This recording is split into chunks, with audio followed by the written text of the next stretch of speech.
তুই আমার বিশ্বাস ছিলি। লিখেছেন জান্নাতি আক্তার যারা, পর্ব সংখ্যা 10। সময়টা দুপুর 12:43 ঘরে হবে। আরাত আয়রা মিলে তালুকদার বাড়ি থেকে শেখ বাড়িতে যাচ্ছে ফুল বাগানের ফুল তুলতে। তালুকদার বাড়ির ফুল বাগানে গোলাপ ফুল বেলি ফুল পাওয়া গেলেও গাঁদা ফুল নেই। আয়রা আরাতকে বলে তাদের ফুল বাগানের হয়তো দুটো গাছে পাওয়া যাবে গাঁদা ফুল। মায়া সন্ধ্যাকে বেলি ফুলের মালা গাঁথতে দিয়ে আরাত আয়রা দুজন মিলে চলো শেখ বাড়ির দিকে। শেখ বাড়িতে এসে আরাত আয়রা ফুল বাগানের দিকে এগিয়ে গিয়ে দেখে দুটো গাছের মধ্যে একটাতে কয়েকটা গাঁদা ফুল ফুটেছে। এই কয়েকটা ফুল দিয়ে হবে না বিধায় দুজন চিন্তিত হয়ে ফুল বাগানে বসে থেকে ঠোঁট উল্টিয়ে ভাবতে লাগলো কি করা যায়। আনাসকে বললে বাজার থেকে এনে দিতে দিতে সন্ধ্যার দিকে দিবে। ফুল তো লাগবে দুপুরের পর। কথাগুলো ভাবতে ভাবতে আয়রা হঠাৎ চিৎকার দিয়ে দাঁড়িয়ে পড়লো, ইয়াহু! আইডিয়া পেয়ে গেছি। মানে কি আইডিয়া পেয়ে গেলে আপু? আয়রা হাসি মুখে আরাতের মুখের দিকে তাকিয়ে বলে উঠল, তুই কখনো আমাদের বাড়ির পেছনের রাস্তার দিকে গিয়েছিস? আরাতের মাথায় না বুঝালো। আয়রা পুনরায় খুশি হয়ে উৎফুল্ল মুখে বলে উঠল, চল। কয়েকটা বাড়ির পেছনে একটা পুকুর রয়েছে। একটা পুকুরের পেছনে একটা ফুলের বড় বাগান আছে। আমরা তো নিজেদের সঙ্গে করে টাকা নিয়ে আনি নাই আপু। দাঁড়াও, আমি বরং আনাস ভাইয়াকে ফোন করে বলে দেই এদিকে আসতে। কথাটা বলতে বলতে আরাত ফোন বের করে আনাসকে ফোন করতে যাবে। আয়রা আরাতের হাত থেকে ফোনটা কেড়ে নিয়ে বলে উঠল, একদম না। আজকে আমরা ফুল চুরি করব কি? হ্যাঁ, চল আমার সঙ্গে। কথাটা বলে আয়রা আরাতের হাত ধরে শেখ বাড়ির পেছনে রাস্তা দিয়ে হাঁটা ধরলো। আয়রা কথায় আরাত তবদা খেয়ে রইল বেশ কিছুক্ষণ। আরাত চোখ মুখে ভয় ফুটে উঠেছে। আরাত নিজের হাত আয়রার হাত থেকে সরাতে সরাতে বলে উঠল, আপু প্লিজ, আনাস ভাইয়াকে ফুলের কথা বললে আমাদের ফুলের সাগরে ডুবিয়ে রাখবে। এই বয়সে ফুল চুরি করতে গিয়ে মান সম্মানে হারিয়ে ফেলো না আপু।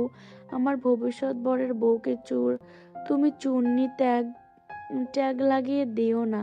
একবার যদি ধরা পড়ে যায় তাহলে আমার মান আর তোমার সম্মান দুটোই উগান্ডায় চলে যাবে। আরে চুপ করবি তুই? তোর এত অতিরিক্ত বকার জন্য ধরা পড়ে যাব। চুপচাপ চল তো। ফুলবাগানে কেউ নেই এখন। ফুলের মালিমে বিনা আমাদের জন্য মসজিদে গিয়েছে। তারপরও ভর দুপুরে চুরি করা ঠিক হবে না আপু। চলো না, ফুল কিনে নিয়ে যাই। আরে চুরি করা জিনিসের মজা অন্যরকম হয়। চল, কিছু হবে না।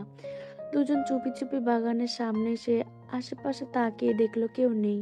পুনরায় এদিক ওদিক তাকিয়ে কাউকে দেখতে না পেয়ে ফুল বাগানে ঢুকে গেল দুজন। আয়রা গাঁদা ফুল কয়েকটা ছিঁড়ে নিজের ওড়নাতে রাখলো। আরাত আশেপাশে তাকাতে তাকাতে একটা গোলাপ গাছে লাল গোলাপ চোখে পড়লো। আরাত গোলাপটা ছিঁড়ে হাতের মুঠোয় নিয়ে চোখ বন্ধ করলো। নিজের ভাবনায় মাহিরের মুখটা ভেসে উঠল আরাতের। আরাত চোখ খুলে মুচকি হাসি দিয়ে গোলাপের দিকে তাকিয়ে বলে উঠল, আমার জীবনে ফুল হয়ে এসো। মানুষ যেমন শুকিয়ে যাওয়ার পাপড়ি ডায়েরির ভাঁজে যত্ন করে রেখে দেয়, ঠিক সেভাবে নিজের মনে খুব যত্ন করে রেখে দেব তোমাকে। যদি ফুলটা ছিঁড়ে হাতে নেওয়ার আগেই কাটার আঘাত হানে, তখন কি করবি? যত্ন করে রেখে দিতে পারবি তো কাঁটাওয়ালা ফুলকে? ফুলপ্রেমী মানুষ কাটার পরোয়া করে না আপু। তারা সকল কাটা উপেক্ষা করে ফুল নিতে চায়। কারো প্রেমে পড়েছিস প্রথম দেখাতেই? আয়রা এবার বেশ অবাক চোখে তাকালো আরাতের দিকে। আজ কেমন যেন আরাতের মধ্যে প্রেম প্রেম গন্ধ পাচ্ছে। পরক্ষণে আরাতকে বেশি না ঘাটাতে তাড়াহুড়ায় ফুল ছিঁড়তে লাগলো আয়রা। আরাত দু একটা ফুল ছিঁড়ে নিজের কানে গুজিয়ে দিতে দিতে গুনগুন করে উঠল, বাড়ির পাশে ফুল বাগানে নানান রঙের ফুল। হে, বাড়ির পাশের ফুল বাগানে নানান রঙের ফুল। ফুলের গন্ধে হায়, ফুলের গন্ধে আসলাম সইগো, ফুলের গন্ধে আসলাম সইগো। চুরির নাই কুল রে বসন্ত বাতাসে। হায় রে বসন্ত বাতাসে গান গেয়ে গানটাকে গলা চেপে মার্ডার না করলে কি বেশি ক্ষতি হয়ে যেত? অদ্ভুত মেয়ে। আরাত বাগানের মালি এসেছে ভেবে দৌড়ে আয়রার পেছনে গিয়ে লুকিয়ে পড়ল। আর আয়রা ধরা পড়ে গেল ভেবে চমকে উঠে সামনের দিকে তাকালো। আয়রা সামনের দিকে তাকাতেই মাহিরা রাফিকে বাগানের পাশ ঘেঁষে ভ্রু কুচকে দাঁড়িয়ে থাকতে দেখে কনুই দিয়ে আরাতকে গোতা দিতে লাগলো। আরাতকে পেছনে থেকে বেরিয়ে আসার জন্য আরাত আয়রার পেছন থেকে উকি দিয়ে রাফি আর মাহিরকে দেখতে পেয়ে নিজেকে স্বাভাবিক করে গলা খাকারি দিয়ে সোজা হয়ে দাঁড়ালো। ও বিআই সাব, আপনি? আমি তো ভেবেছি। কেমন আছেন বিআই সাব? কি হইল অদ্ভুত মেয়ে, তুমি কথা ঘোরালে কেন? মুখ ফসকে নিজেদের চমকে ওঠার কারণটা বলে ফেলতেই পুনরায় আরাতকে কনুই দিয়ে গোটা দিয়ে বলতে বারণ করলো। আরাত কথা ঘোরাতেই মায়ের প্রশ্নের মুখে পড়তে হলো। আরাত এবার বেশ লজ্জা পেল। কিভাবে বলবে ওরা ফুল চুরি করতে এসেছে? আর বললে মাহির আরাতকে বাজে মেয়ে ভেবে যদি মনে করে তাহলে? রাফি আয়রার ওড়নার দিকে খেয়াল করতেই ওড়নার মধ্যে অনেকগুলো গাঁদা ফুল দেখতে পেল। রাফি এবার আয়রাকে উদ্দেশ্য করে বলে উঠল, বেআইন, আপনারা কি আমাদের মতো ফুল চুরি করতে সরি মাই মিস্টেক কিনতে এসেছেন? মাহির রাফির পায়ে পা দিয়ে খোঁটা দিতেই সত্যিটা চেপে গেল। রাফি চতুর আরাত রাফির কথা ধরে ফেলে বলে উঠল, চুরি করতে মানে? আপনার এখানে ফুল চুরি করতে এসেছেন? মাহির রাফির কথায় নিজের ফোনটা বের করে ফোন ঘাটাঘাটি করতে করতে একটু ভাব নিয়ে বলে উঠল, আমাদের কাছে কি টাকার কমতি রয়েছে নাকি যে ফুল চুরি করতে আসবো? মালি, কে ওখানে? কে কথা বলছে? আয়রা আপু, বাঁচতে চাইলে পালাও। মালের কণ্ঠ শুনতে পেয়ে আরাত এলোপাতাড়ি দৌড়াতে শুরু করলো।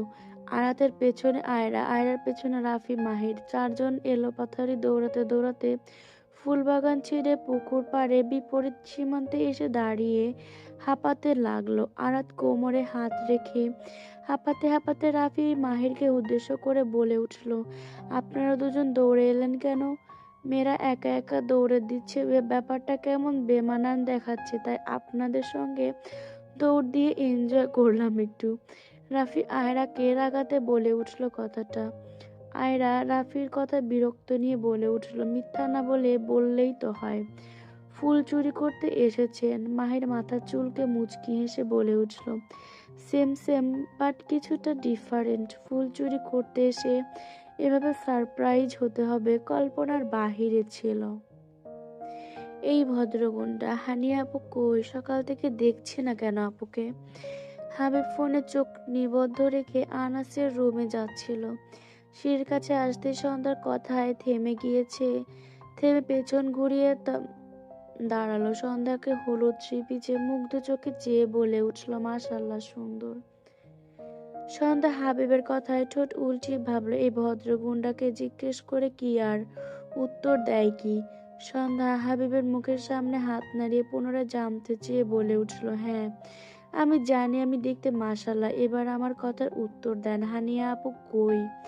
এত মানুষের ভিড়ে হানিয়ার প্রবলেম হচ্ছিল, এজন্য গতরাতে বাসায় দিয়ে এসেছি। এবার চলো তো আমার সঙ্গে, তোমাকে দেখে আমার তৃষ্ণা মিটাই। কথাটা বলতে বলতে হাবিব সন্ধ্যার হাত টেনে নিয়ে গেল। আশিক গার্ডেন থেকে বাড়ির ভেতর আসতে হাবিবকে সন্ধ্যার হাত টেনে নিয়ে যেতে দেখে উচ্চ স্বরে বলে উঠল, যেদিকে তাকাই সেদিকেই জোড়া আমি একাই সঙ্গ ছাড়া। ওই বন্ধুর ভবিষ্যৎ বউয়ের ফ্রেন্ড কই তুমি? আশিকের উচ্চস্বরে বলা কথায় মিম হাসি মুখে পায়েসের বাটি হাতে নিয়ে কিচেন রুমে থেকে বের হয়ে পায়েস খেতে খেতে বলে উঠল, ভাইয়া মায়া আপু ছাদে। ও ধন্যবাদ ছোট আপু, তুমি যাবে না? মিম পায়েসের বাটি ইশারায় দিয়ে দেখিয়ে বলল, এটা শেষ করে আসবো ভাইয়া। ওকে জলদি এসো, আসার সময় আমাদের জন্য সঙ্গে করে নিয়ে এসো। আশিক ছাদে উঠতে উঠতে হাসি মুখে কথাটা বলে চলে গেল। মূলত আরিশার গায়ে হলুদের আয়োজন ছাদে করা হয়েছে। দুপুরে আয়রা তালুকদার বাড়ি থেকে শেখ বাড়িতে ফুল আনতে যাওয়ার পর আনাজ ছোট্ট মিনি ট্রাক করে গাঁদা ফুল নিয়ে হাজির হয়েছিল। গার্ডেনে গায়ে হলুদ হওয়ায় কথা ছিল বিধায় আরাতরা বাড়ির বাগানের ফুল দিয়ে নিজেদের এবং নতুন বউয়ের জন্য ফুল দিয়ে গহনা গাঁথতে চেয়েছিল। তালুকদার বাড়িতে বেলি ফুল আর গোলাপ ফুল পেলেও গাঁদা ফুল ছিল না বিধায় আয়রা দুজন তালুকদার বাড়ি থেকে শেখ বাড়িতে যায়। আনাজ সকালবেলা আদিলকে সঙ্গে নিয়ে বের হয়েছিল একদম ফুলের ট্রাক নিয়ে। বাড়িতে ফিরে গার্ডেনে গায়ে হলুদের আয়োজন ক্যান্সেল করে হাবিব এবং আশিককে ফুল দিয়ে ছাদটা সাজানোর দায়িত্ব দিয়ে আনাস আর আদিল টায়ার্ড থাকায় দুজন ঘুমিয়ে পড়েছে। আয়রা বাড়িতে ফিরে দেখে পুরো বন্ধু মহল আর কাজিন মহল মিলে ছাদ থেকে তালুকদার বাড়ির ভেতর পর্যন্ত ফুল দিয়ে সাজাতে ব্যস্ত। দুজন অবাক নয়নে সবার ব্যস্ততা দেখার মধ্যে আনহা শেখ আয়রাকে বকা দিতে লাগলেন বাড়িতে এত কাজ রেখে বাইরে যাওয়ার জন্য এবং আনাসকে এতটা খাটানোর জন্য।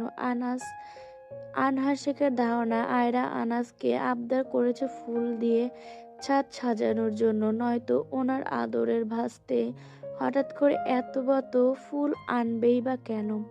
সকাল থেকে ফুল খুঁজতে খুঁজতে ওনার ভাইয়ের ছেলে কতটা ক্লান্ত হয়ে পড়েছে এই নিয়ে আনহা শেখ বেশ কিছুক্ষণ বকাবকি করতে লাগলো। আয়রার মায়ের বকাবকির মূল কারণ বুঝতে না পেরে মায়ের বকার হাত থেকে বাঁচাতে আরাতকে সঙ্গে নিয়ে সবার সঙ্গে ছাদ সাজানোর কাজে লেগে গেল।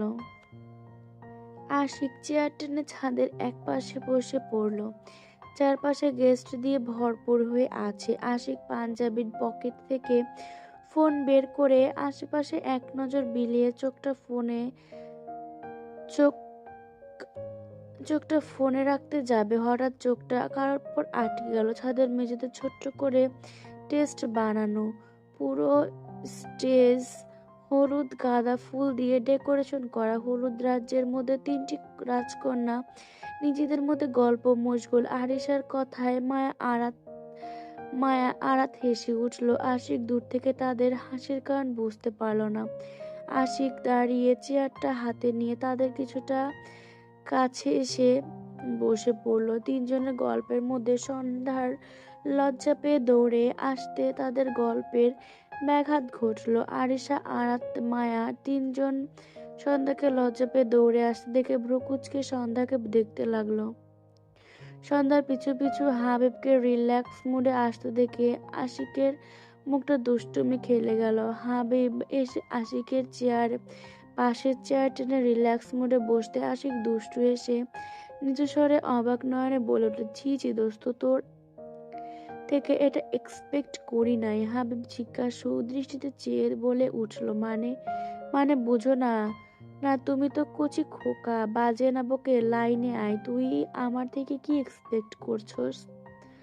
বিয়ের আগে ছোট অবুঝ মেয়েটার সুযোগ নিতে পারলি? ছি দোস্ত ছি। আশিকের ইশারা দিয়ে দেখিয়ে কথা বলাতে হাবিব নিজের হাতের দিকে তাকালো, যেখানে কিছুক্ষণ আগে সন্ধ্যার নখের আঁচড় দিয়েছিল। এই মেয়ে বিয়ের আগে সামান্য কিস করাতে হাতের বায়োডাটা তৈরি করেছে।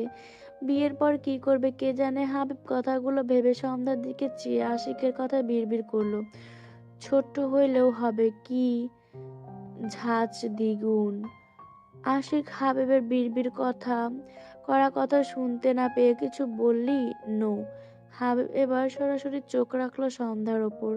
সন্ধ্যা আরিশাদের পাশে বসে আর চোখে চেয়ে হাবিবকে নিজের দিকে তাকিয়ে থাকতে দেখে দ্রুত চোখ অন্যদিকে ঘুরালো। দুজনের লুকোচুরি চোখাচোখি এগুলো এতক্ষণ আরিশা আরাত মায়া তিনজন অবাক নয়নে দেখছিল। আরিশা সরাসরি সন্ধ্যাকে প্রশ্ন করলো, তোর আর হাবিব ভাইয়ের মধ্যে কি চলছে বলতো? কই কিছু চলছে না তো। সন্ধ্যা আমতা আমতা করে কথা বলাতে তিনজনের সন্দেহ যেন আরো গাঢ় হইল। আরাত ছন্দের চোখে সন্ধ্যাকে উপর নিচ পরখ করে বলে উঠল, তাহলে তুই এমন লজ্জা পেয়ে লাল নীল হয়ে দৌড়ে আইলি কেন? আর তুই আসার পর পর হাবিব ভাইয়া কেন এলো? আমি কি জানি? বিয়ে বাড়ি যে কেউ আসতেই পারে। হ্যাঁ, আসতে পারে। ধাত আব্বু, তোমরাও না। সন্ধ্যার কথায় তিনজন একসঙ্গে ব্যঙ্গ করে কথাটা বলতেই সন্ধ্যা লজ্জা পেয়ে দুহাত দিয়ে ওড়নায় মুখ ঢাকলো। সন্ধ্যার লজ্জা পাওয়ার দেখে পুনরায় তিনজন শব্দ করে হেসে উঠল। আরাত হাস আরাত হাসি মুখে উচ্চস্বরে হাবিব ডেকে বলল, ভাইয়া দুলাভাই হওয়ার জন্য অগ্রিম শুভেচ্ছা। আর আমার ট্রিট চাই কিন্তু। ট্রিট না, একদম বিয়ে খাওয়ার জন্য রেডি হয়ে যায়। হাবিবের কথায় তিনজন বেশ অবাক চোখে চাইল। হাবিব ফাজলামো করে না। হাবিবের উত্তরে বোঝা যাচ্ছে সন্ধ্যাকে নিয়ে হাবিব কতটা সিরিয়াস। আয়াতের কথা এবার আশিক দুষ্টু এসে বলে উঠল, ট্রিটটা আমি দিতে পারি যদি তোমার কাজিন ফ্রেন্ড অর্থাৎ আমার ভবিষ্যৎ বউয়ের ফোন নাম্বারটা দাও। লুচ্চামি শুরু লুচ্চা একটা। মায়ের কথায় আরাত হেসে আশিককে উচ্চ স্বরে বলল, ভাইয়া আপনার মনের জায়গাটা আগে ফাঁকা করুন, তারপর ভেবে দেখবো নাম্বার দেওয়া যায় কিনা। হায় আল্লাহ, সব কটা বন্ধুর ভবিষ্যৎ বউগুলো এমন স্বার্থপর কেন? এই এতিম ছেলেটা মুখ পানে কেউ চায় না। তাদের দেওর যে সিঙ্গেল হয়ে গার্লফ্রেন্ডের শূন্যতায় ভুগছে। তুই সিঙ্গেল? আশিকের আস্তে আস্তে বলা কথায় হাবিব প্রশ্ন করল। আশিক হাবিবের দিকে চেয়ে পুনরায় ধীর কণ্ঠে বলল, হ্যাঁ, আমার মন প্লেবয় হলেও আমার হৃদয়ে পিওর সিঙ্গেল, বুঝলি? মন আর হৃদয়কে আলাদা কিছু। হ্যাঁ। কেন, তুই জানোস না? ও, তুই জানবি কিভাবে? তুই তো মন আর হৃদয় দুটোকে সন্ধ্যাকে দিয়ে দিয়েছিস। আশিকের কথায় হাবিব বিরক্তি মুখে তাকিয়ে আশিককে সাবধান করতে বলে উঠল, দেখ আশিক, তুই অন্য মেয়ের সঙ্গে যা ইচ্ছা কর, প্লিজ। দোস্ত, মায়ের সঙ্গে ফ্লার্ট করস না। আনাস তোকে প্রথম দিন সাবধান করেছে। তার ওপর মায়ার বাবা এই মহল্লার রানিং চেয়ারম্যান। উনি খুব সিরিয়াস মানুষ। মায়াকে বিয়ের বাড়িতে ছাড়তে নারাজ ছিলেন। আদিপ আঙ্কেল রিকোয়েস্টে কথাতে মায়াকে আসতে দিয়েছে। হাবিবের কথায় আশিক এক কান দিয়ে শুনে অন্য কান দিয়ে বের করে দিয়ে মায়াকে রাগাতে পুনরায় আরাতকে বলে উঠল, ছোট আপু, তুমি বরং আমার শাশুড়ির নাম্বারটা দিও। শাশুড়িকে পটাতে পারলে বউ এমনি এমনি পটে যাবে। আশিকের কথায় মায়া আর চুপ করে বসে থাকতে পারল না। বসা থেকে উঠে পাশে ডেকোরেশন ছোট্ট একটা বাঁশ হাতে নিয়ে আশিকের দিকে তেড়ে গেল। আশিক মায়াকে নিজের দিকে বাঁশ হাতে নিয়ে আসতে দেখে দ্রুত চেয়ারে বসা থেকে লাফিয়ে উঠে ছাদে দৌড়াতে লাগলো। সবাই হতভম্ব ওদের দুজনে ছোটাছুটি দেখছে। আরাত, আরিশা, সন্ধ্যা তিনজন মিলে মায়াকে আটকাতে মায়ের পিছু নিল। মায়াকে তিনজন মিলে ধরতে হঠাৎ আশিক দাঁড়িয়ে পড়ল। পেছন ঘুরে মায়ের দিকে নখ তাক করে চিল্লিয়ে উঠল, ওই বন্ধুর ভবিষ্যৎ বউয়ের ফ্রেন্ড। তোমার সাহস দেখে আমি অবাক হচ্ছি। নিজের ভবিষ্যৎ বরের পেছনে বাঁশ নিয়ে দৌড়াতে ভয় করে না? আশিকের কথায় মা পুনরায় তিনজনের কাছে বন্দি অবস্থাতে নড়াচড়া শুরু করলো। মায়ের ঝাঁকাঝাঁকিতে আরাত নিজের ব্যালেন্স ঠিক রাখতে না পেরে হঠাৎ কারো বুকের ওপর পড়ল। আরাত কারোর চওড়া বুকের ধিক ধিক আওয়াজ কানে এসে বাড়ি খেতেই চোখ তুলে ওপরে চাইল। নিজের মুখের খুব কাছে মাহিরের অস্বস্তিকর মুখটা ভেসে উঠতেই দ্রুত নিজের দুহাত মাহিরের বুকের ওপর ভর দিয়ে দূরে সরে গেল। রাফিরা আমানের গায়ে হলুদের জন্য তালুকদার বাড়িতে এসে নিচে বড়দের সঙ্গে কৌশল বিনিময় করে উপরে উঠে এলো। সবার প্রথমে মাহির ছিল বিধায় সিঁড়ির দরজা দিয়ে ছাদে পা রাখতেই কেউ এসে বুকে বাড়ি খেলো। কোনো নারী বুঝতে পেরে মায়ের মুখমণ্ডল অস্বস্তি করে ভরে উঠল। 2 সেকেন্ডের মাথায় আরাতকে নিজের খুব কাছে এবং মুখোমুখি অনুভব হতেই মনের মধ্যে আলাদা অনুভূতি সৃষ্টি হলো। বেশ। আরাত বুক থেকে দূরে সরে যেতেই মায়ের থমকে যাওয়ার নিঃশ্বাসটা পুনরায় নিয়ে আরাতকে বলে উঠল, তুমি ঠিক আছো তো অদ্ভুত মেয়ে? মায়ের অদ্ভুত মেয়ে ডাকায় আরিশা মায়া বেশ অবাক হইল। হাবিব আশিক বিরক্তি মুখে একবার মাহিরকে দেখে আমান রাফি আরশের সঙ্গে হ্যান্ডশেক করলো। যবে থেকে আনাসের মুখ থেকে জানতে পারছে আরাত মাহির নামে ছেলেটাকে লাইক করে, তখন থেকে আশিক মাহিরকে সহ্য করে না। হাবিব তো প্রথমে থেকেই মাহিরকে পছন্দ করে না। আমান সবার সঙ্গে কৌশল বিনিময় করে আরিশার পাশে গিয়ে দাঁড়ালো। রাফির চোখ কুড়িয়ে ছাদে আশেপাশে আয়রাকে খুঁজল।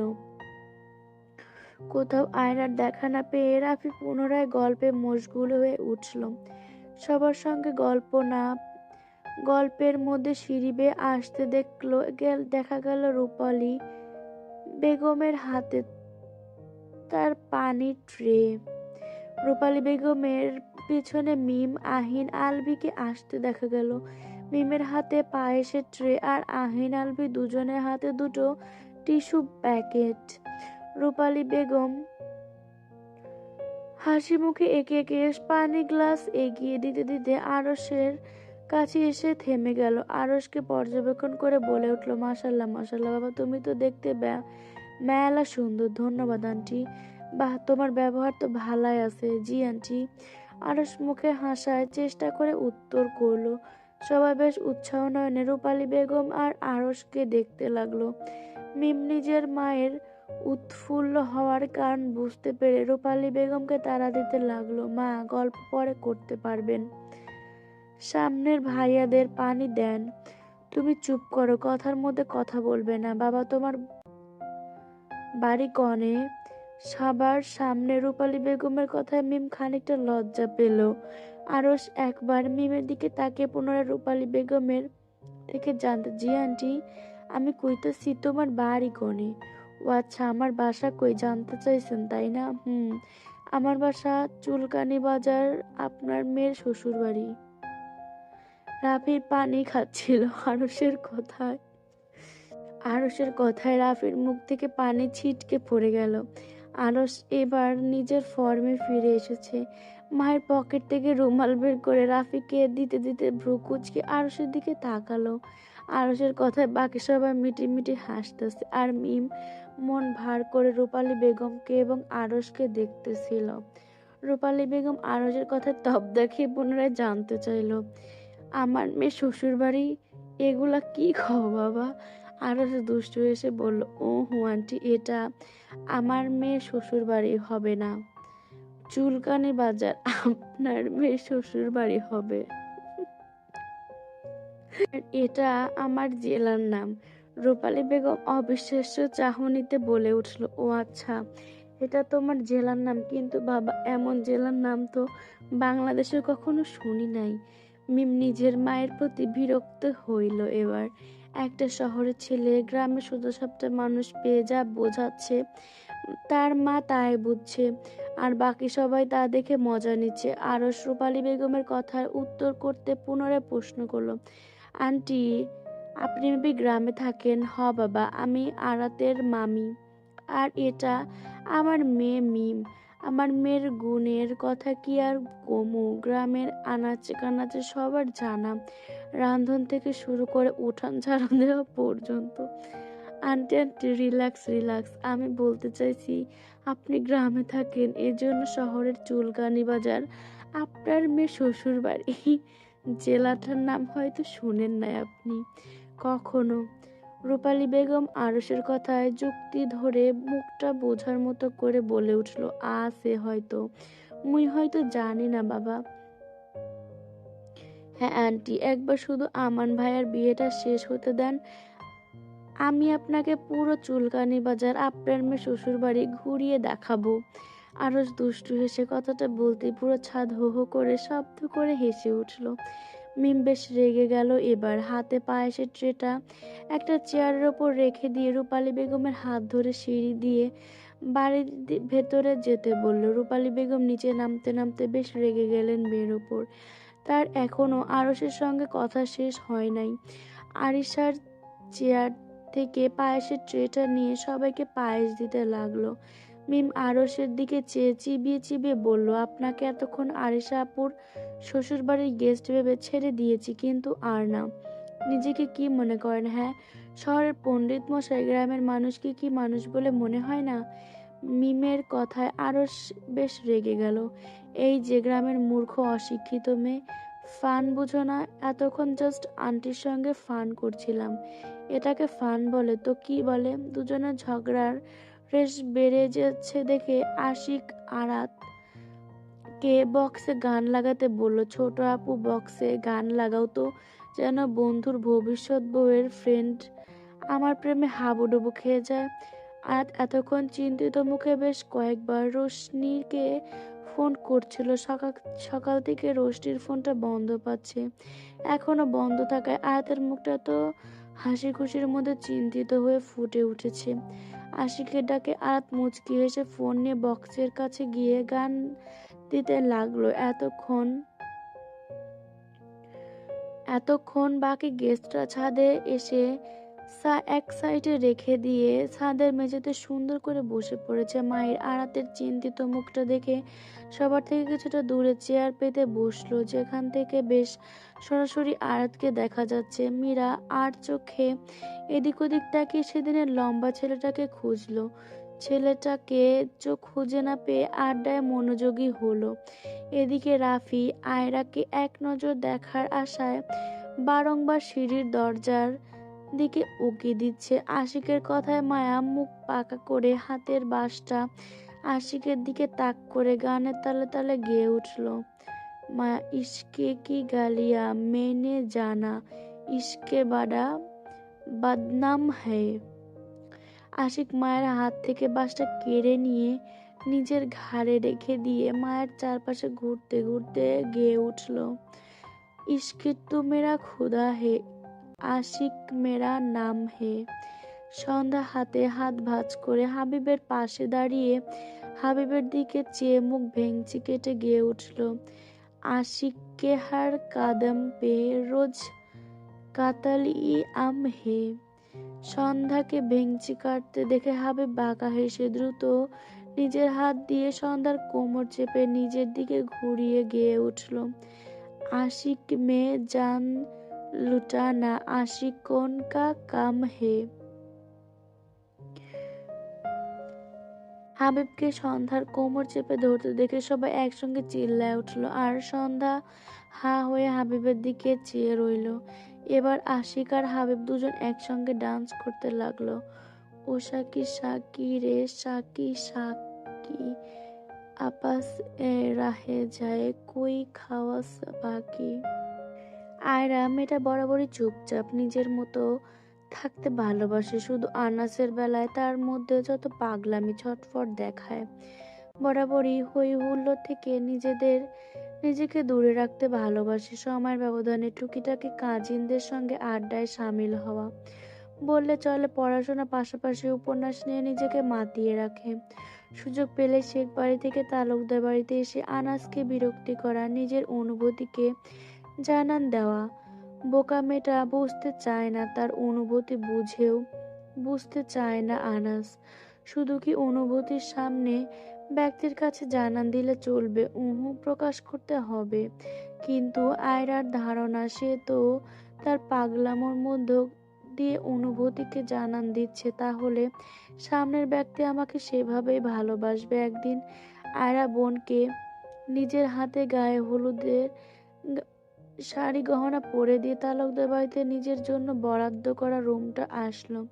নিজে রেডি হওয়ার জন্য রুমে এসে আলমারি থেকে সবার সঙ্গে সেম কালারের ম্যাচিং হলুদ থ্রি পিস পরে বের করে ওয়াশরুমে ড্রেস চেঞ্জ করতে গেল। বেশ কিছুক্ষণ পর ওয়াশরুম থেকে বের হয়ে একা একা গুনগুন করতে করতে আয়নার সামনে দাঁড়ালো। আয়নায় নিজেকে ঠিকঠাক করতে হঠাৎ আয়নার ভেতর দিয়ে পেছনে চোখ পড়লো। আয়রা দ্রুত ঘুরে পেছনের দিকে এগিয়ে গেল। বিছানায় একটা শপিং ব্যাগ, ব্যাগের ওপরে একটা ছোট চিঠি। আয়রা রুমের আশেপাশে চোখ ঘুরিয়ে দেখলো কই কেউ তো নেই। পুনরায় শপিং ব্যাগকে রাখলো, বা শপিং ব্যাগে কি বা থাকতে পারে। ভাবতে ভাবতে ভ্রু কুচকে প্রথমে ব্যাগটা চেক করলো। ব্যাগের ভেতরে সেই দিন শাড়িটা, অর্থাৎ শপিং মলে আনাসের নেওয়া শাড়িটা। চোখ পড়তে আয়রার কুচকানো ভ্রু সোজা হয়ে গেল। আয়রা পুরো মুখমণ্ডল খুশিতে চিকচিক করে উঠল। সেদিন আনাসের বলা অবহেলিত একটা নির্বোধ মেয়ের জন্য সেই মেয়েটা যে আয়রা। কথাগুলো স্মৃতিচারণ হতেই খুশিতে শাড়িটা বুকের সঙ্গে জড়িয়ে ধরল। বেশ কিছুক্ষণ জড়িয়ে ধরার পর চিঠিটার কথা মনে হতেই চিঠিটা হাতে তুলে নিয়ে পড়তে লাগলো। শনিরা, আমি তোকে শাড়ি দিলাম ভেবে নিজেকে স্পেশাল মনে করে একদম নাচানাচি করবি না। আমার মনে হয়েছে শাড়িটা তোকে মানাবে, এর বেশি কিছু না। আয়রা ছোট চিঠিটা তাতে হাত বুলিয়ে অসংখ্য চুমু রেখে দিল। আনাস ভাই তার জন্য লিখতে বসেছিল। কিছুটা সময় তাকে নিয়ে ভাবছে, তাকে নিয়ে লিখছে। কথাগুলো ভেবে আয়রা শাড়িটা হাতে নিয়ে দৌড়ে দিল হাত তার প্রথম ভালোবাসার কাছে। পুরো বাড়ি মেহমানে ভরপুর। আয়রাকে এত এত মেহমানের মধ্যে পুরো বাড়িতে কাউকে খুঁজতে দেখে আনাস শেখ ধমক দিলেন, আয়রা তুমি কি ছোট বাচ্চা? এভাবে বাচ্চাদের মতো পুরো বাড়ি দৌড়াদৌড়ি করছো কেন? আয়রা নিজের মায়ের কথা গুরুত্ব না দিয়ে খুশি মনে আনহাসিকে জিজ্ঞাসা করলো। আম্মু ছোট করে দম নিয়ে পুনরায় বলল, আম্মু আব্বু কই? আনহাসিক বেশ অবাক চোখে মেয়ের দিকে তাকালো। আয়রার হাতে শাড়ি দেখতে পেয়ে বললেন, তোমার আব্বু গার্ডেনে, কিন্তু তোমার হাতে শাড়ি কেন?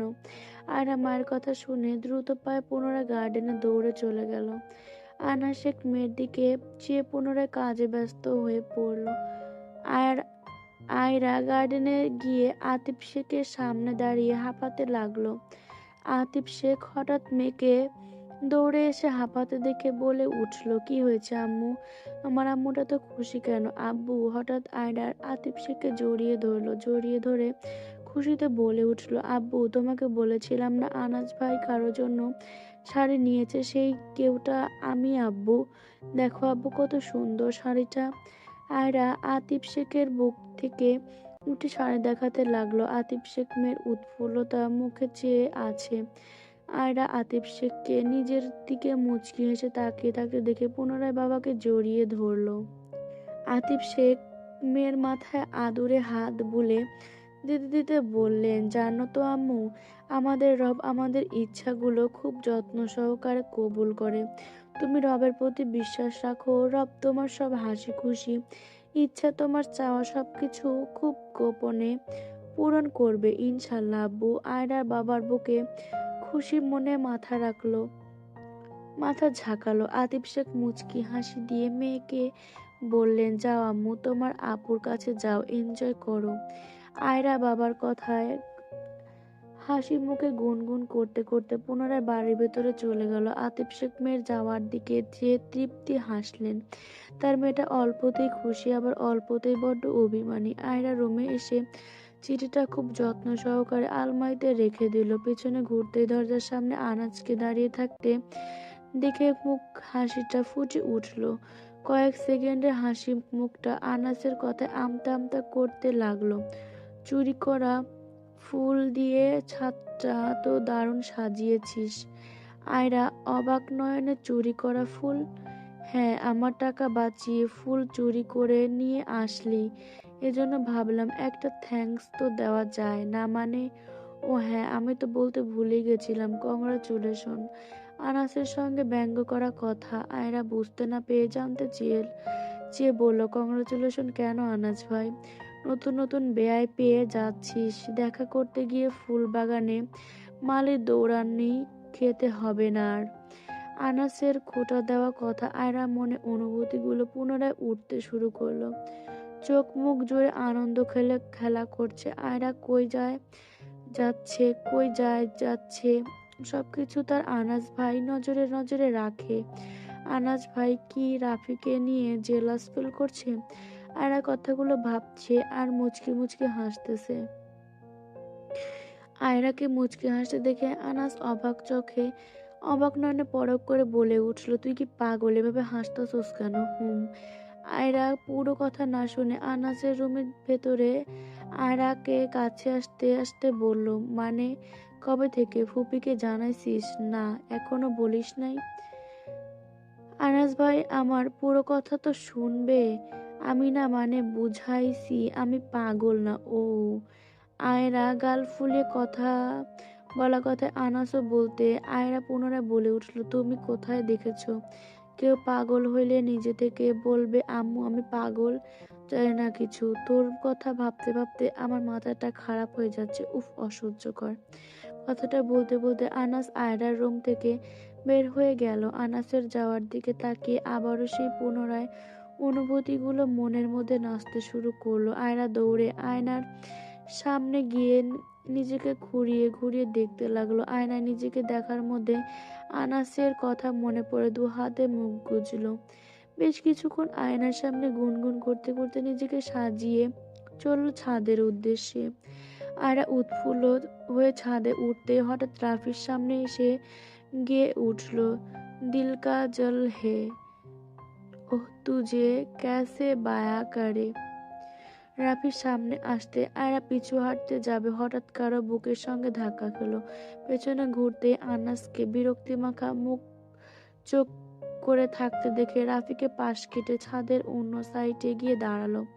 রাফি আনাসকে দেখে হাসি মুখে হাত বাড়িয়ে দিল। আনাস রাফিকে পাত্তা না দিয়ে রাফির পাশ কেটে আনাস ছাদের অন্য পাশে গিয়ে দাঁড়ালো।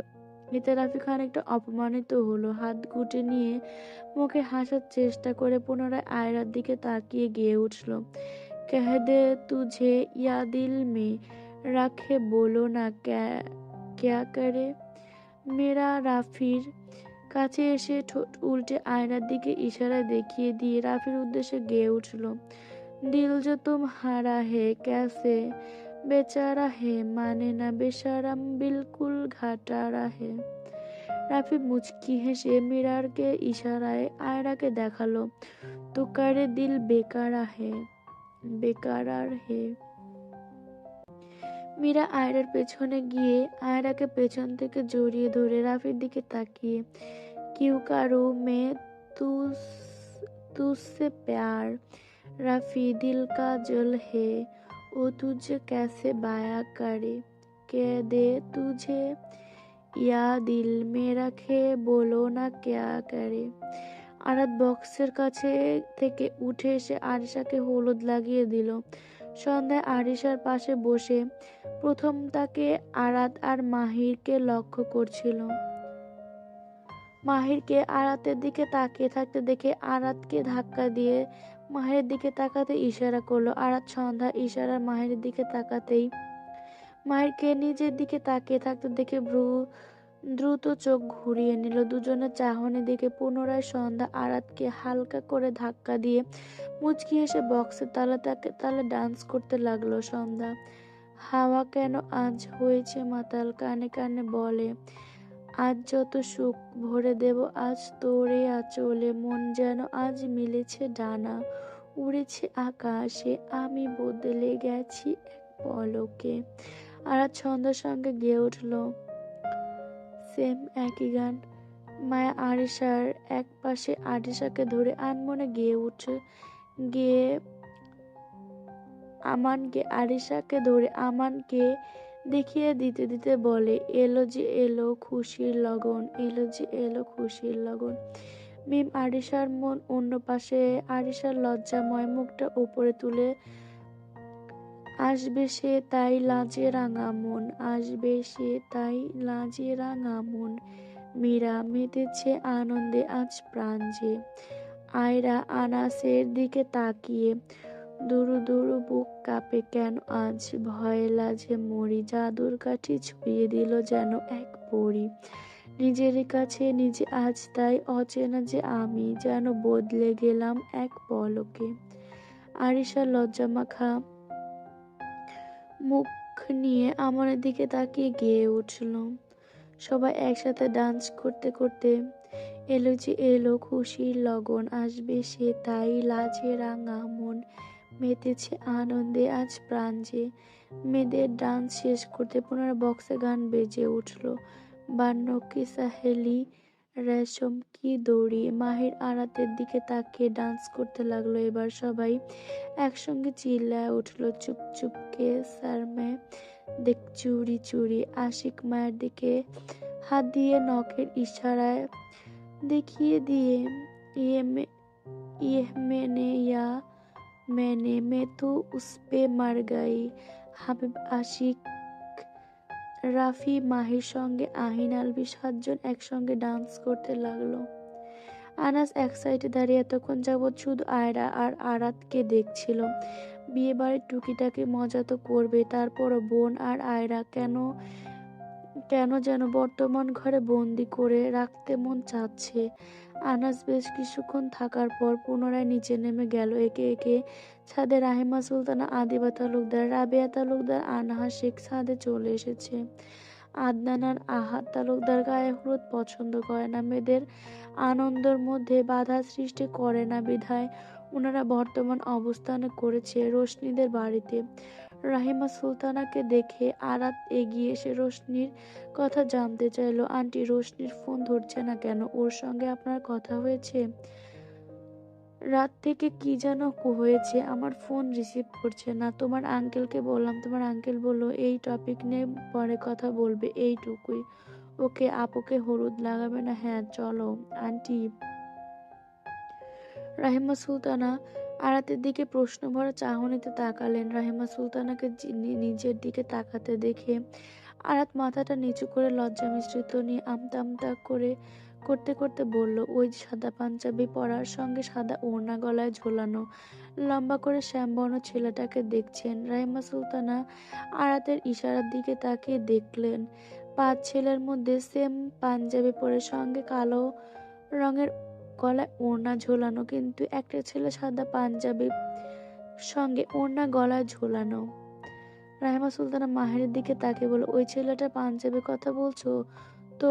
আমিও লক্ষ্য করছিলাম সেটা মেহেদি অনুষ্ঠানে সাদা পাঞ্জাবি পরেও আসছিল, তবে পাঞ্জাবির কাজটা ভিন্ন রয়েছে। দেখো আজকেও সেম পরেছে। আজ আরাত বেকুব চাহনিতে রাহিমা সুলতানার দিকে তাকালো। আরাত বুঝাতে চাইছে কি আর ভদ্রমহিলা বুঝতেছে কি? আরাত পুনরায় রাহিমা সুলতানাকে ভন্যতা ছাড়াই বলল, ছেলেটা দেখতে কেমন? তালুকদার বাড়ির জামাই হিসেবে পারফেক্ট না? হ্যাঁ। রাহিমা সুলতানা হ্যাঁ বললেই আরাতের কথার অর্থ বুঝতে পেরে অবাক নয়নে চাইল আরাতের দিকে। ভালোবাসো? জানি না, শুধু তাকে নিয়ে ভাবতে ভালো লাগে। শিওর হয়ে নাও, ছেলেটা তোমার ভালোবাসা নাকি শুধু আবেগ? আবেগ আর ভালোবাসা কি আলাদা কিছু আন্টি? আয়াতের কথায় রাহেমা সুলতানা হাসলেন। মেয়েটার উঠতি বয়স, সবে কলেজে পা রাখলো, ভালোবাসা আর আবেগের অর্থ জানে না। সেই মেয়ে ডিরেক্ট এমন একটা ছেলেকে তালুকদার বাড়ির জামাই হিসেবে কল্পনা করছে। রাহিমা সুলতানা আরাতকে তাড়া দিয়ে বলল, অন্য কোনো একদিন তোমাকে ভালোবাসার আবেগের অর্থ বোঝাবো, চলো। আরিশার গায়ে হলুদ লাগাবো এখন। বড়রা আরিশাকে হলুদ লাগিয়ে নিচে নেমে গেছেন। গায়ে হলুদের পর্ব শেষ হতে হঠাৎ রাফি হলুদের বাটি হাতে হলুদ নিয়ে আয়রার গালে মেখে দিল। আয়রা বিরক্তি মুখে রাগ নিয়ে বাটি থেকে 2 হাত ভর্তি হলুদ নিয়ে রাফির মুখে মেখে দিল। আনাস সিঁড়ির দরজার দিয়ে ওপরে উঠতেই দূর থেকে দৃশ্যটা চোখে পড়তে পা থেমে গেল। আশিক আয়রা রাফির দিকে চেয়ে চোখ ফিরিয়ে নিয়ে আনাসকে ছাদ থেকে পুনরায় নিচে নামতে দেখে বাঁকা হাসলো। বন্ধুকে প্রেমের জালে ফাঁসাতে আশিকের আইডিয়া নিজে এসে ধরা দিয়েছে। আশিক বেশ খুশি মনে মায়াকে সামনে পেয়ে 2 হাত দিয়ে হলুদ লাগালো। ক্ষিপ্ত মায়া রাগী লোকে আরিশার দিকে তাকিয়ে নিজেকে সামলাতে আশিকের দিকে তাকিয়ে নিজেকে সামলাতে না পেরে আশিকের সাদা পাঞ্জাবি টেনে ধরে গালে সব মুখে হলুদ মুছতে লাগলো পাঞ্জাবিতে। আশিক তো মায়ার রাগটা মুগ্ধ চোখে দেখতে লাগলো। হাবিব সন্ধ্যাকে নিয়ে তার বিখ্যাত চিপাতে প্রেমময় হলুদ লাগাতে ব্যস্ত। আদিল ছাদে উঠতে দেখতে পেল সবাই সবার মতো হলুদ দিয়ে মাখো মাখো হয়ে গেছে। তার মধ্যে আরাত বেশ চুপচাপ এক সাইডে দাঁড়িয়ে বারংবার একটা ছেলের দিকে দেখছে। আদিল আরাতকে নরম সুরে ডাকলো, আরাত। আরাত, অনেক রাত হয়েছে আপু, এখন রুমে যাও। আদিলের কথায় সবাই সেদিকে তাকালো। সবার সঙ্গে মীরা আদিলের দিকে চেয়ে রইল। আরাত আদিলকে উল্টে প্রশ্ন করতে লাগলো, আদিল ভাইয়া, আপনি এতক্ষণ আসলেন? পুরো দিন কই ছিলেন? আমরা অনেক মজা করেছি, আপনি মিস করলেন? তাকবীর স্যারের সঙ্গে বাইরে ছিলাম, মাত্র আসলাম। তাকবীর স্যার কিন্তু নিজের রুমে, সো বুঝতেই পারছো এত বক্সের সাউন্ড স্যারের রুম অবধি যাবে। সো হ্যাঁ, অনেক রাত হয়ে গেছে, আমরাও বাড়িতে ফিরবো ইনশাল্লাহ, আল্লাহর ইচ্ছা। কালকে দেখা হবে। আমানের কথায় মেয়েরা একসঙ্গে চিল্লিয়ে বলতে লাগলো, হ্যাঁ দুলাভাই, কালকে দেখা হবে, পকেট ভরিয়ে আসবেন। আরস কথায় যুক্তি ধরে বলে উঠল, কেন কেন ভাইয়া তার বউকে নিজের আমানতকে নিজের করে নিতে আসবে, তার জন্য পকেট ভরাতে হবে কেন? মিম, ও মা, শহরের পণ্ডিত মশাই, আপনি জানেন না আপনার ভাইয়ার আমানত একদিন আমাদের হেফাজতে ছিল, পবিত্র ফুল হয়ে। সেই টপ থেকে ফুলটা নিতে হইলে পয়সা তো লাগবেই। ছেলেপক্ষ মীরা বলে উঠল, কেন? এত এত এত ফুলের মাঝে একটি ফুল তো ফ্রিতে যত্নশীল মালির কাছে দেওয়াই যায়। আরাত মীরার কথায় উত্তর করল, ফ্রিতে দেওয়া ফুল অবহেলিত হয়ে যায়, ফ্রিতে পেয়ে গেলে মানুষ ফুলে ভুলে যায়। ফুলটা কারো যত্ন করে গড়ে তোলা একটা আমানত ছিল। আমার ঘর আমার ঘরকে সৌন্দর্য দিয়ে পরিপূর্ণ করতে ফুল বাগান থেকে এত এত ফুলের মধ্যে একটা ফুলকে ছিঁড়ে নিয়ে যাব, সেই ফুলের অযত্ন করলে আমার ঘর, আমার হৃদয় দুটোই সৌন্দর্য হারিয়ে ফেলবে। ফুলের মালি হয়ে নিজের বাগানকে অবহেলিত রাখবো কিভাবে? দুলা ভাই সেরা। আমানের উত্তরে মেয়েরা একসঙ্গে চিল্লিয়ে উঠল। আয়রা বোনের দুই কাঁধে হাত রেখে, বোনের ঘাড়ে চিবুই রেখে আমাদের দিকে তাকিয়ে বলে উঠল, এমন যত্নশীল মালির হাতে আমাদের ফুলকে সারা জীবনের জন্য ফ্রিতে তুলে দেওয়ার আমাদের তরফ থেকে কবুল হে। গভীর রাত, আর সন্ধ্যার দিকে সবার সঙ্গে খাবার খাওয়াতে তৃপ্তি মতো খেতে পারে নাই। খিদা সহ্য করতে থাকতে না পেরে তারপর গরুর মাংসের কথা মনে পড়তেই খিদাতে পেট ডাকাডাকি করছে। উপায় না পেয়ে বিছানায় কিছুক্ষণ চুপচাপ বসে থাকলো। আজকেও রুমটা মেয়েদের দিয়ে ভরপুর। কে কিভাবে শুয়ে গভীর ঘুমে মগ্ন, ঠিক ঠিকানা নেই। আরাতের বরাবরই বিছানা ছাড়া ঠিক মতো চোখ চোখে ঘুম ধরা দেয় না।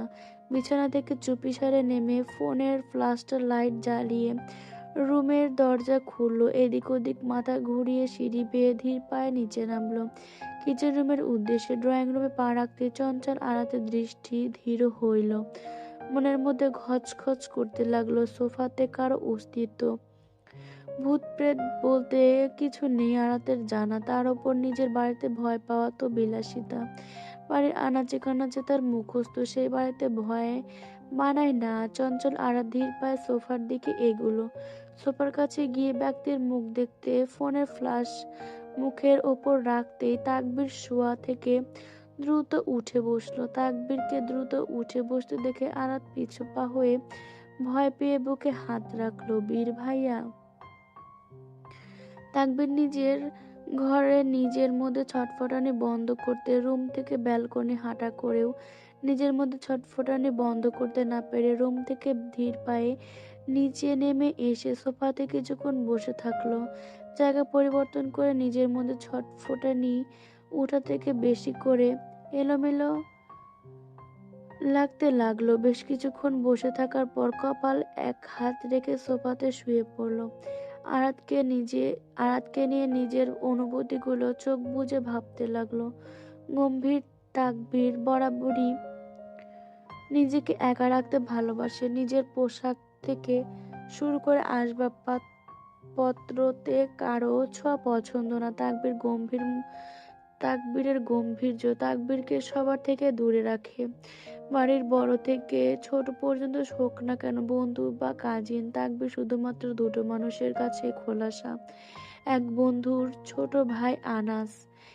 বন্ধুর মতো ছোট ভাই আনাস, আর একজন মায়ের থেকে বেশি আদরের ফুপি আনহা শেখের কাছে। দুটো মানুষের সামনে নিজের ব্যক্তিত্ব দূরে রেখে মনের ভাষাগুলো খুব সহজে তুলে ধরে। তারপরেও কিভাবে যেন তার অনুভূতিগুলো আশিক হাবিব আদিল জানতে পারে। হয়তো আনাস বলে বলবে না কেন, চারজন যে একই সুতোয় বাঁধা, চারজন একে অপরকে ব্যঙ্গ করবে, মজা নেবে, দিন শেষে চারজন একত্র। তাকবীরের প্রতি চারজনের দুর্বলতা খুব গভীর। এই যে আদিল তাকবীরকে স্যার মানলেও তার মনে তাকবীরের প্রতি শ্রদ্ধা ভালোবাসার কমতি নেই। তাদের তাকবীরকে নিয়ে নিজের বর্ণনা হয়তো শেষ হবে না, কিন্তু দিন শেষে তাদের তাকবীরকে নিয়ে ভালোবাসা তাকবীরের গম্ভীর্যর কাছে ফিকে পড়ে আছে। সেই গম্ভীর তাকবীর ধীরে ধীরে দিন নিজেকে অজান্তে চঞ্চল আরাতের চঞ্চলতার মধ্যে ডুবে গেছে। এতদিন নিজের মধ্যে জমিয়ে রাখা অনুভূতিগুলো বেরিয়ে আসতে চাইছে। ছোট্ট আরাত বড় হতে শিখেছে গেছে, ভালো লাগা কাকে বলে জানতে শিখেছে, একজনকে নিয়ে নিজের মনে ভাবতে কল্পনা করতে শিখে গেছে। তাকবীর তো চেয়েছিল চঞ্চল আরাত ধীরে ধীরে বড় হবে, তাকবীরের মনে অনুভূতিগুলো সেভাবেই ধীরে ধীরে ছোট আরাতের কাছে তুলে ধরবে। কিন্তু তাকবীরের এতদিনের ভাবনাগুলোকে খুব যতনে যতনে মুচড়ে ভেঙে ছোট্ট আরাত অন্যজনকে মনে জায়গা দিল। তাকবীরকে নিজের অনুভূতি প্রকাশ করার সুযোগ পর্যন্ত দিল না। তাকবীর তো আরাতের সঙ্গে জোর করতে পারছে না। এই যুবতী বয়সে অন্যজনকে কল্পনা করছে। তাকবীর বাধা দিলে আরাতের মনে তাকবীরের জন্য বিরক্তি সৃষ্টি হবে। আরাত আগে যতটুকু তাকবীরের সামনে এসেছিল, তাকবীরকে দেখে চঞ্চল আরাতের নিমেষেই ভদ্র মেয়ে হয়ে গিয়েছিল। তাকবীরের সামনে লজ্জা পেয়ে চোখ উপরে তুলে নেয় পর্যন্ত। সে আরাতের চোখে তাকবীরকে নিয়ে বিরক্তি সৃষ্টি হবে। আরাতের চোখে নিজের প্রতি এতটুকু বিরক্তি দেখতে চায় না তাকবীর। যে ভালোবাসবে তাকে নিজের অনুভূতি প্রকাশ করতে হবে না।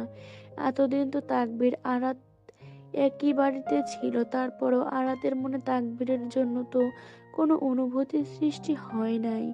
অথচ অচেনা ছেলেকে কয়েক পলক দেখার পর তাকে নিয়ে কল্পনা সাজিয়ে রাখছে। তাকবীর নিজের ভালো থাকার জন্য আরাতের কল্পনার বাধা দিবে কিভাবে?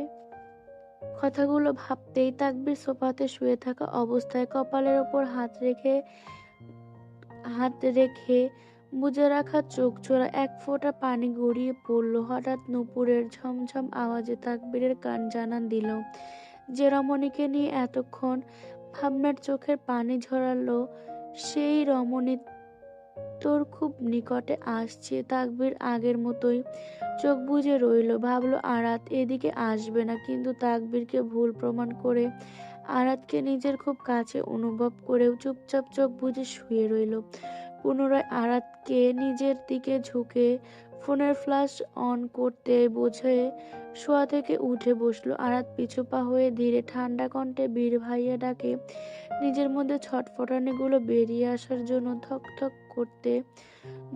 করে উঠল। আরাত অন্ধকারে ফোনের ফ্ল্যাশ লাইট তাকবীরের দিকে তাক করতেই তাকবীর লাল বর্ণ চোখ দেখতে পেয়ে ঘাবড়ে গেল আরাত। সারাদিনের ক্লান্ত রাতে চোখে ঘুম ধরা না দিয়া এবং সামনে রমণীকে নিয়ে চোখের পানি ঝরানো কারণে চোখ লাল বর্ণ হয়ে আছে। আজ তাকবীরের মাথায় তার ফেভারিট কালো ক্যাপটা নেই। মাথার সিল্ক পরিপাটি গোছানো চুলগুলো উসখুস হয়ে কপালে পড়ে আছে। আর তাকবীরের বিষণ্ণ ভরা চেহারাটা দেখে ঘাবড়ে নিজেকে সামলে নিল।